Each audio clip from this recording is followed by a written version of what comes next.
Bismillahirrahmanirrahim. Assalamualaikum warahmatullahi wabarakatuh. Innal hamdalillah wassalatu wassalamu ala Rasulillah wa ala alihi wa ashabihi wa mawala. Wala haula wala quwata illa billah. Amma ba'du. Alhamdulillah, ikhwati fillah rahimani wa rahimakumullah. Melanjutkan di antara wasiat Rasulullah sallallahu alaihi wasallam dalam hadis Irbad bin Sariyah. Yang pertama adalah wasiat untuk senantiasa bertakwa kepada Allah Subhanahu wa taala. Yang dengan takwa itu akan menjadi bekal yang terbaik saat kita menghadap Allah Subhanahu wa taala hari-hari, saat semua yang kita bawa dari perkara dunia tidak lagi bermanfaat kecuali orang mereka datang dengan hati yang bertakwa. Fatazawwadu fa inna khairaz zadi taqwa. Yauma la yanfa'u malun wala banuna illa man atallaha biqalbin salim. Yang kedua adalah wasiat untuk tamasuk bisunnati Rasulullah SAW. Wasiat untuk senantiasa berpegang teguh dengan sunnah Nabi SAW, lebih-lebih saat melihat banyaknya penyimpangan-penyimpangan yang terjadi di tengah-tengah kaum muslimin. Innahu may ya'is minkum ba'di fasayara ikhtilafan katsira.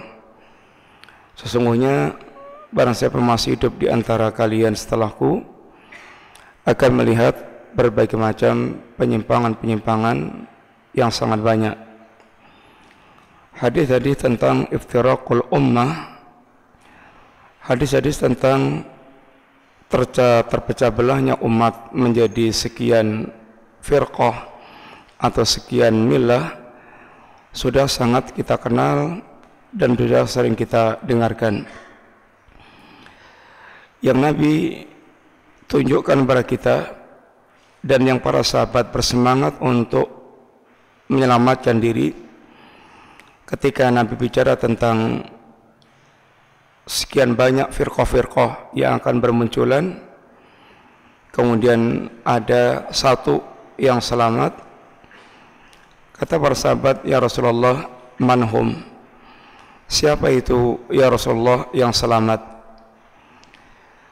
Para sahabat tidak disibukkan dengan itu mengetahui banyaknya firqah yang ada, tapi kunci pertama adalah bagaimana dia mengetahui hakikat keselamatan dari segala macam bentuk firqah tersebut. Yang saat itu kata Nabi adalah al-jamaah, dan al-jamaah juga dijelaskan Nabi lagi lebih rinci, ma'ana alaihi wa ashabi. Orang yang mereka meniti sunnahku, jalan agamaku, dan jalan para sahabatku.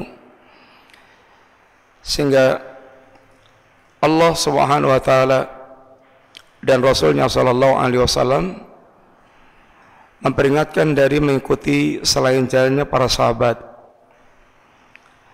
Ancaman sesat dan dilemparkan ke dalam jahanam, sebagaimana hadis Rasulullah SAW, sebagaimana dalam ayat yang Allah sebutkan, wa may yushaqiqir rasula min ba'di ma tabayyana lahul huda wa yattabi ghayra sabilil mu'minin nuwallihi ma tawalla wa nuslihi jahannam wa sa'at masira.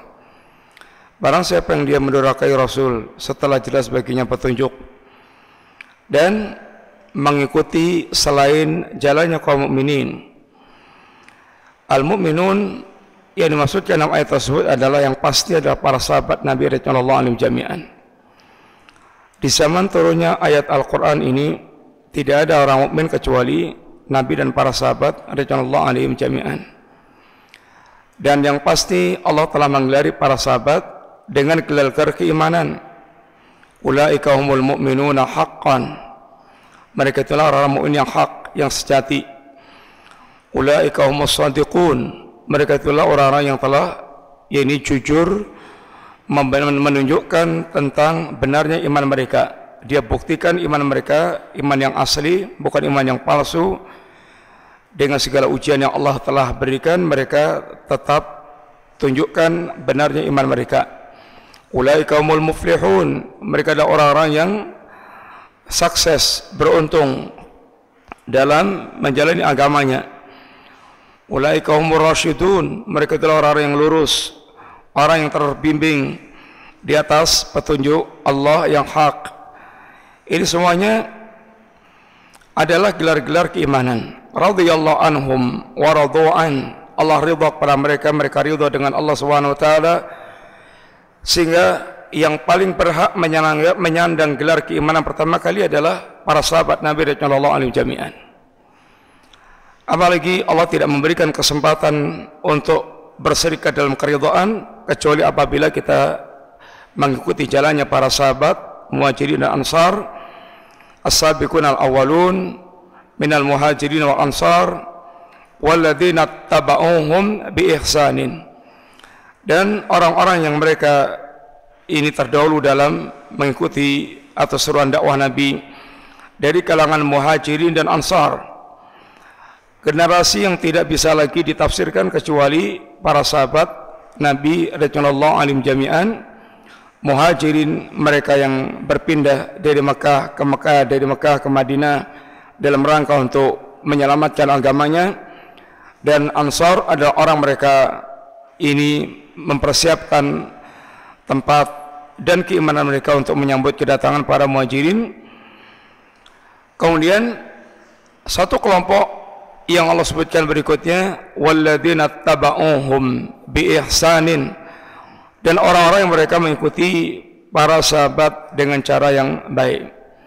Enggak ada lagi kelompok yang lainnya yang Allah jadikan mereka radhiyallahu anhum wa radu'an. Allah ridha kepada mereka dan mereka pun ridha dengan Allah Subhanahu wa taala. Hanya ada 3 kelompok, Muhajirin, Ansar, dan orang-orang yang mereka mengikuti jalannya Muhajirin dan Ansar. Ini para sahabat Nabi radhiyallahu anhum jami'an. Barang siapa yang dia ingin berserikat dalam keridhaan Allah Subhanahu wa taala, maka adalah mereka meniti jalannya para sahabat Nabi radhiyallahu anhum jami'an. Kemudian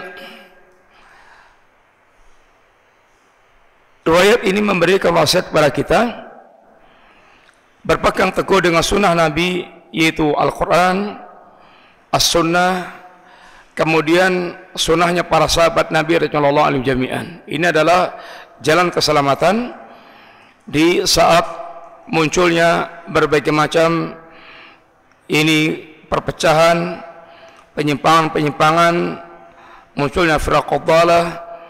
Maka jalan keselamatan adalah meniti sunnah Nabi, yaitu Al-Quran, As-Sunnah, dan yaitu dengan pemahaman para salaful ummah.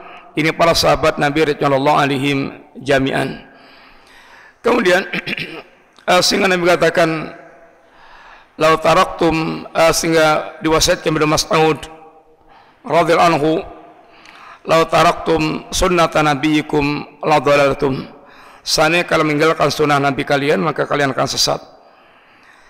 Kemudian di antara wasiat Nabi adalah wasiat untuk meninggalkan bid'ah, menjauhi segala macam bentuk bid'ah. Yang bid'ah adalah kesesatan dan akan menjadi sebab masuknya seorang ke dalam neraka. Di antara wasiat para salaf berkaitan dengan menjauhi dari perkara bid'ah, setelah diperingatkan oleh Allah Subhanahu wa taala dan Rasulnya sallallahu alaihi wasallam agar kita meniti jalannya Shiratal Mustaqim, jalannya orang yang mereka di atas Shiratal Mustaqim, para sahabat, para nabi dan para sahabat di atas Shiratal Mustaqim, yang apabila seorang dia berjalan di atas bid'ah,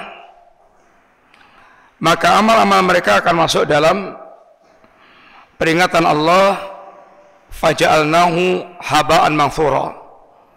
Amal-amal yang Allah akan jadikan amal mereka seperti debu yang berterbangan.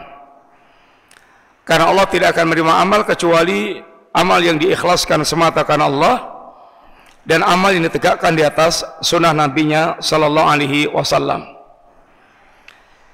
Orang yang mereka berjalan di atas bid'ah, dia masuk dalam ancaman ayat Allah ini, wa taswaddu wujuhun, wajah yang menghitam, yang diantaranya Allah katakan yauma tabyaddu wujuhun wa taswaddu wujuhun, hari ketika wajah itu putih berseri dan ada wajah yang mereka hitam, itu wajah yang hitam menghitam.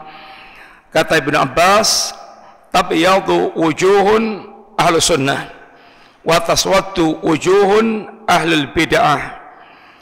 Karena al-bid'ah termasuk di antara orang mereka yaitu mendustakan sunnah Rasulullah sallallahu alaihi wasallam. Dan barang siapa yang mereka meniti jalan bid'ah dan mereka menjadi pelopor-pelopor bid'ah, maka dia akan menanggung dosanya orang-orang yang sesat yang mengikuti dia. Wala yahmilunna athqalahum wa athqalam ma athqalihim. Benar-benar mereka akan menanggung dosanya orang-orang yang sesat bersama dengan mereka. Dia menanggung dosanya sendiri yang sesat, ditambah dengan dosanya orang yang sesat melalui dia. Beda yang secara bahasa dikatakan oleh para ulama, sering menukil perkataan al-Imam Al-Qurtubi, al-Imam As-Satibi, itu beda adalah tariqatun fid din mukhtara'atun tudahi syar'iyyah yuqsadu bisuluki 'alaiha at-ta'abbud at-al-mubalaghah fi ta'abbud ilaihi subhanahu wa ta'ala. Bid'ah adalah tariqatun fid din, ini jalan agama. Sehingga keluar dari kalimat ini, definisi ini, semua yang berkaitan dengan urusan dunia. Semua yang berkaitan dengan urusan dunia, maka tidak termasuk bid'ah yang dicela oleh Rasulullah SAW. Dan bahkan dikatakan, antum a'lamu bi umuri dunyakum. Kalian lebih tahu berkaitan dengan urusan dunia kalian. Sehingga apabila ada orang yang mereka berusaha untuk melecehkan pembahasan bid'ah atau para ulama yang membahas bid'ah, yang menyampaikan bid'ah, lalu dilarikan kepada perkara dunia, maka ini menunjukkan orang yang tidak faham atau orang yang ingin mengacau ini hakikat pengertian bid'ah. Mereka katakan berkaitan dengan penemuan-penemuan dunia, listrik, internet, kipas angin, kereta, pesawat, segala macam, sehingga kalau memang tidak boleh mengikuti bid'ah, ya nggak usah pakai listrik, nggak usah pakai internet, nggak usah naik pesawat, nggak usah naik kereta. Ini adalah ngaco yang mereka hanya itu pengen mengacukan tentang ini pemahaman bid'ah yang sungguhnya. Tariqatun fid din, bid'ah berkaitan dengan urusan agama dan bukan berkaitan dengan urusan dunia. Kemudian mukhtara'atun, diada-adakan. Ini tidak ada sandaran dalilnya sama sekali. Tidak ada dalil Qur'annya, tidak ada dalil sunnahnya, tidak ada dalil ini pemahaman dan perbuatan para sahabat Nabi radhiyallahu anhum jami'an, sehingga mereka mengadakan perkara-perkara yang baru, baik itu perkara baru keras yang sama sekali tidak ada dalilnya, atau perkara baru yang mereka yang dikenal para ulama dengan istilah bid'ah idhofiyah, yang mereka standarkan dengan dalil-dalil umum, tetapi mereka melakukan dengan ini perincian-perincian yang bid'ah. Zikrullah, mengingat Allah, banyak dalil umum yang memerintahkan wazkurullaha dzikran katsira. Ini dalil umum Kemudian mereka melaksanakan bid'ah dengan cara-cara yang khusus, melakukan dengan ini amalan-amalan yang khusus yang ingkari kemudian diingkari para ulama, karena tidak pernah cara itu dilakukan di zaman Nabi dan para sahabat Nabi radhiyallahu alim jami'an, sebagaimana pengingkaran Ibnu Mas'ud terhadap orang yang mereka melakukan zikir dengan kaifiyat khusus di masjid. Mukhtaratun tudai syar'iyah, yang menyerupai syariat Allah SWT. Syariat mewajibkan atau melazimkan kita laksanakan. Yang melaksanakan dipuji, yang meninggalkan dicela. Bid'ah rata-rata melazimkan sebagaimana syariat. Orang yang mereka melaksanakan bid'ah dipuji, orang yang mereka meninggalkan bid'ah dicela. Sehingga terkadang bid'ah yang telah berkembang di masyarakat, yang telah mengadat istiadat, bahkan meninggalkan kewajiban agama nggak dicela, tapi meninggalkan bid'ah yang telah mengakar di masyarakat, dianggap meninggalkan sunnah agama. Ini sebagaimana perkataan para salaf ketika telah tersebarnya, yaitu bid'ah dianggap sunnah, sunnah dianggap bid'ah, sehingga orang meninggalkan bid'ah dikatakan turikati sunnah, dia telah dianggap meninggalkan sunnah. Sehingga di zaman tersebarnya bid'ah seperti ini, orang-orang yang mereka memegang sunnah kaqabidil jamr, seperti orang mereka memegang bara api. Tudai syar'iyah yuqsadu bisuluki 'alaiha al-mubalaghah fit ta'abbud lillahi subhanahu wa ta'ala. Dan diantara kebiasaan bid'ah dilakukan atau diwujudkan dalam rangka untuk berlebihan dalam beribadah kepada Allah SWT. Ini diantara definisi bid'ah yang para ulama sering bawakan, nukilan dari Al-Imam Asy-Syatibi rahimahullah ta'ala. Kemudian diantara wasiat salaf berkaitan dengan pengingkaran kepada bid'ah, berkata Al-Imam Malik rahimahullah ta'ala, man ibtada'a fil islami bid'atan yadunnuha hasanatan faqad sama anna Muhammadan khana risalah, li'anna Allah ta'ala qala al-yawma akmaltu lakum dinakum wa atmamtu 'alaikum ni'mati wa raditu lakum al-islam madina, fama lam yakun yawma idin dinan fala yakun al-yawma dina. Kata Imam Malik, barang siapa mengadakan bid'ah dalam Islam, sebuah bid'ah, dia sangka bid'ahnya itu adalah kebaikan, maka sungguh dia telah menyangka telah menuduh bahwa Rasulullah Muhammad SAW khana risalah, mengkhianati risalah. Karena ada di antara dua keadaan. Dia menuduh Islam belum sempurna, atau menuduh Muhammad Rasulullah SAW menyembunyikan risalah. Kalau dia mengatakan Islam telah sempurna, meyakini Islam telah sempurna, maka cukup bagi kita untuk mengambil dari Islam. Karena Islam telah menyajikan yang lengkap, yang komplit, yang sempurna, yang terbaik, yang terbenar. Sampai Allah tantang-tantang kepada manusia. Yang Allah tegaskan, "Waman ahsanu minallahi haditsa." Mana ada yang lebih baik perkataannya dibandingkan Allah Ta'ala? Waman asdaqu minallahi qila. Mana ada yang lebih jujur dibandingkan dengan perkataan Allah SWT? Waman ahsanu ini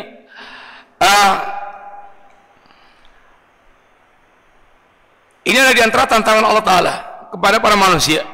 Afa hukmal jahiliyati yabghun waman ahsanu minallahi hukman liqaumin yuqinun. Apa memangnya ada hukum yang lebih baik daripada hukum Allah Subhanahu wa taala? Ini semuanya tantangan. Orang-orang yang sombong, seandainya mereka mau tawadhu, mau jujur, dan mau sedikit mereka objektif, tentu tidak ada yang lebih baik, lebih benar, lebih bagus, lebih sempurna dibandingkan dengan apa yang disampaikan oleh Allah Subhanahu wa taala. Oleh karena itulah Allah katakan tentang orang-orang yang seperti itu, bala qad ja'atka ayati fakadzabta biha wastakbarta wa kunta minal kafirin. Orang-orang yang mereka di dunia mengingkari Islam, mendustakan Islam, melecehkan Islam, dan mereka ini berjalan dengan hawa nafsunya. Kata Allah, setelah mereka di akhirat menyesal dengan penyesalan yang mereka ungkapkan macam-macam itu, kata Allah, bala qad ja'atka ayati, bahkan telah datang kepadamu ayat-ayatku, ayat kauniyah, ayat matluah, semuanya telah dilihat oleh mata mereka dan telah didengar oleh telinga mereka. Tapi masalahnya itu, fakadzabta biha, Anda mendustakan ayat-ayat Allah Ta'ala. Wastakbarta, sombong, Anda sombong dengan ayat Allah Subhanahu wa Ta'ala. Wa kunta minal kafirin, dan Anda termasuk orang kafir. Kejiwaan ini, penyakit jiwa seperti ini menjadikan dia, walau ja'athum kullu ayatin, walaupun semua tanda-tanda kekuasaan Allah itu ngegeleh di depan mata dia, tetap tidak akan menjadikan mereka la yu'minun, tetap mereka tidak akan beriman kepada Allah Subhanahu wa Ta'ala. Bukan masalahnya tidak datang petunjuknya, tidak jelas petunjuknya, tidak komplit petunjuknya, tapi karena mata hati mereka tertutup, hati mereka adalah hati yang makhluf, hati yang terkunci, yang tersegel, sehingga mereka tidak bisa tidak mengikuti al-haq yang telah jelas-jelasnya. Mereka berkeyakinan Islam tidak sempurna, atau kalau mereka meyakini Islam sempurna, maka mereka telah menuduh Rasulullah SAW khianat dalam menyampaikan risalah, sehingga ada yang belum tersampaikan. Padahal Nabi telah menegaskan, ma yuqarribukum minal jannah wa yubaidukum minan nar ila qad buyyina lakum. Tidak ada sesuatu yang akan mendekatkan ke surga, menjauhkan di neraka, kecuali perkara yang telah diterangkan kepada kalian semuanya. Sehingga masalahnya kita tinggal, yaitu mau jujur atau tidak berkaitan dengan risalah yang diturunkan oleh Allah Subhanahu wa Ta'ala. Kata Imam Malik, kenapa mereka telah menuduh Muhammad khianat? Karena Allah berfirman, al-yawma akmaltu lakum dinakum wa atmamtu alaikum ni'mati wa raditu lakum al-islam madina. Maka kata Imam Malik, fama lam yakun yawma idzin dinan fala yakun al-yawma dinan. Apa yang pada hari diturunkannya ayat itu bukan agama, maka pada hari ini pun bukan agama, sampai kiamat juga bukan agama. Sehingga agama adalah apa yang diturunkan Allah, yang telah dijelaskan Allah dalam kitab Allah, dalam kitabnya, dijelaskan oleh Nabi dalam sunnahnya, sebagaimana difahami dilakukan oleh para sahabat Nabi sallallahu alaihim jami'an. Kemudian di antara perkataan Umar bin Abdul Aziz, ayuhan nas, laisa ba'da nabiyyukum nabiyyun, wa laisa ba'da kitabikum kitabun, wa laisa ba'da sunnatikum sunnatun, wa laisa ba'da ummatikum ummatun. Ala wa innal halal ma ahalallahu ala lisani nabihi fa huwa halalun ila yaumil qiyamah. Ala wa innal haram ma haramallahu ala lisani nabihi fa huwa haramun ila yaumil qiyamah. Ala wa inna lastu bimubtadi walakinni muttabi'. Ala wa inni lastu bi khairikum walakinni afqalukum hamlan. Ala wala ta'ata li makhluqin fi ma'siyatil khaliq. Di antara perkataan Abdullah Umar bin Abdul Aziz rahimahullah ta'ala, beliau mengatakan, wahai manusia, tidak ada setelah Nabi kalian seorang Nabi, karena Nabi sallallahu alaihi wasallam adalah Nabi yang terakhir. Dan tidak ada setelah kitab kalian kitab, tidak ada setelah Al-Quran kitab yang lainnya, dan tidak ada setelah sunnah kalian, sunnah Nabi kalian ada sunnah baru, dan tidak ada setelah umat kalian ada umat yang lainnya lagi. Ketahuilah sungguhnya yang halal apa yang Allah halalkan melalui lisan nabinya, maka itu halal sampai hari kiamat. Dan dan haram adalah apa yang Allah haramkan melalui lisan nabinya, maka itu haram sampai hari kiamat. Ketahuilah sungguhnya aku bukanlah mubtadi', tapi aku adalah muttabi'.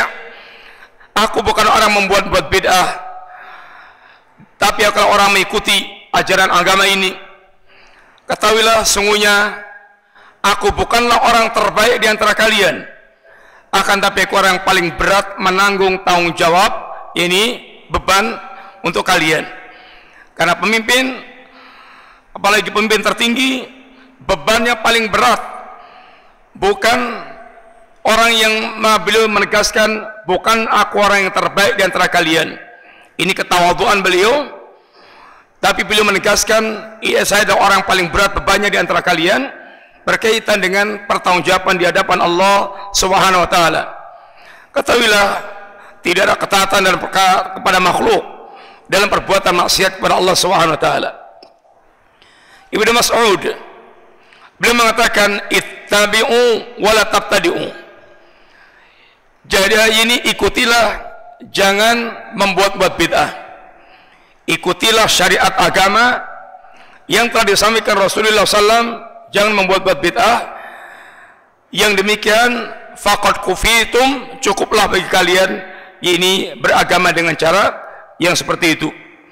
Ikhwati billah, ini diantara wasiat yang disampaikan Nabi sallallahu alaihi wasallam, sehingga wasiat dalam hadis Irbad bin Sadiyah yang sungguhnya lengkapnya ini perintah untuk benar-benar kita senantiasa berbekal takwa dalam segala suasana di mana saja, karena takwa adalah bekal terbaik. Yang kedua, ini arah Nabi untuk senantiasa asam wa ta'ah liwulatil umur, senantiasa mendengar dan taat kepada penguasa. Yang ketiga, yaitu agar senantiasa tamasuk bisunati nabihi sallallahu alaihi wasallam, berpegang teguh dengan sunnah nabinya sallallahu alaihi wasallam di tengah-tengah banyaknya firaqud dhalah, pemikiran-pemikiran yang menyimpang, yang tidak merasa cukup dengan kitab dan sunnah, agar kita betul-betul merasa cukup dengan Al-Quran dan As-Sunnah, karena keduanya pita petunjuk terbaik yang akan membimbing kita semuanya di atas jalan yang lurus. Orang-orang yang mereka, kata Syekh Fauzan, yang tidak merasa cukup dengan Quran dan Sunnah, ada beberapa sebab, bisa diantaranya satu di antara tiga sebab atau tiga sebab ini. Satu, yaitu mereka memang tidak faham terhadap ini kandungan Al-Quran dan As-Sunnah. Tidak faham apa isi kandungan Quran dan Sunnah, sehingga mereka mengambil petunjuk-petunjuk lain selain Al-Quran dan As-Sunnah. Seandainya mereka mau belajar dan bertanya kepada ulama, kalau mereka tidak tahu, niscaya tidak ada perkara hidup ini yang tidak diajarkan oleh kitab Allah dan Sunnah Nabi Sallallahu Alaihi Wasallam. Yang kedua, karena mereka mendewakan akal, mereka mentakdis, mendewakan akal, mengkultuskan akal, sedangkan akal ini banyak kelemahan. Sebagaimana manusianya itu adalah makhluk yang Allah ciptakan penuh dengan kelemahan.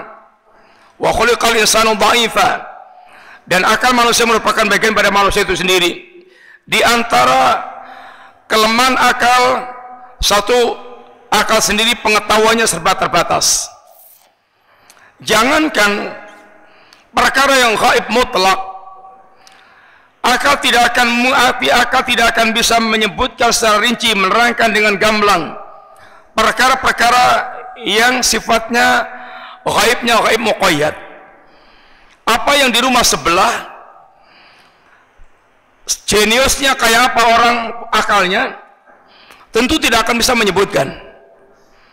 Kayak apapun cerdasnya dia, kalau nggak ada info di rumah sebelah itu isinya apa saja, akal tidak akan mungkin bisa menjelaskan dengan rinci dan gamblang. Apalagi berkaitan dengan gaib mutlak, surga, neraka, Allah, malaikat, dan seterusnya. Maka orang-orang mereka memaksakan akalnya bicara tentang perkara yang dia tidak memiliki data dan pengetahuan yang pasti ngawur. Sebagaimana ngawurnya orang-orang filsafat tidak bicara tentang Allah SWT dan bicara tentang perkara yang gaib. Kemudian di antara kelemahan akal juga adalah sering sekali tunduk dengan hawa nafsu. Bagaimana akal bisa bicara runtut tertib tentang satu masalah, mengetahui persis tentang bahaya-bahaya satu perkara, tetapi ketika sudah hawa nafsu menguasainya, seakan-akan akalnya hilang, sehingga akal sering tertaklukkan oleh hawa nafsu manusia.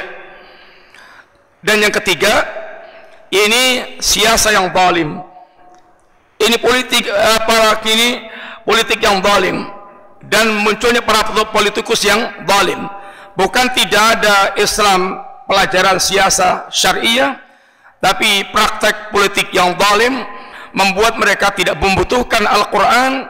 Mereka akan berjalan dengan yaitu nilai-nilai pemikiran politiknya, sehingga apabila bertentangan antara politik dan agama, akan dia singkirkan agama, akan diikuti ini politiknya. Sebagaimana kata para salaf kita, orang yang mereka mengunggulkan akal, jika bertentangan antara Quran dan akal, akan dia menangkan akalnya. Orang sufi apabila mereka ada pertentangan antara Quran dengan dzauq, al-wajh, yaitu perasaan-perasaan mereka, apa yang terlintas dalam hati mereka, maka akan dia singkirkan Quran dan ikuti ini dzauq, perasaan mereka. Dan politikus, orang-orang mereka apabila mendapatkan pertentangan antara Quran, agama dengan kebijaksanaan politiknya, akan dia singkirkan agama dan mengikuti kebijaksanaan politiknya. Demikian ikhwan, semoga manfaat. Singkat, dengan biasanya kita meroja sebentar tentang apa kita sampaikan. Yang pertama, apa isi kandungan global hadis Irbad bin Sariyah dari wasiat Nabi? Masya Allah, nggak boleh. Ada yang lain nggak? Mari.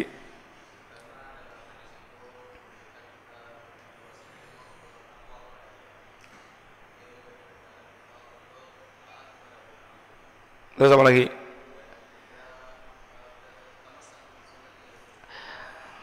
Berikutnya, ayat yang artinya barang siapa mendudukai Rasul setelah jelas baginya petunjuk dan seterusnya, bagaimana bunyinya?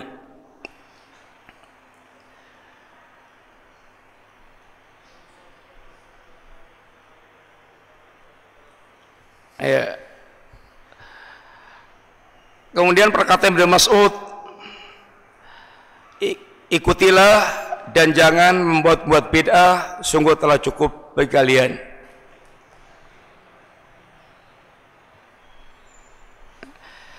Berikutnya,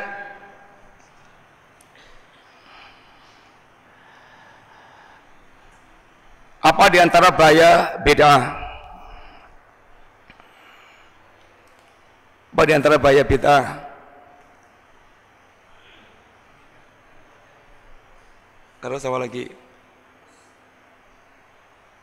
Udah itu aja. Terus apa lagi? Terus berikutnya, terakhir, bagaimana penegasan Imam Malik berkaitan dengan masalah bid'ah? Ustaz, silakan Ustaz. Ya.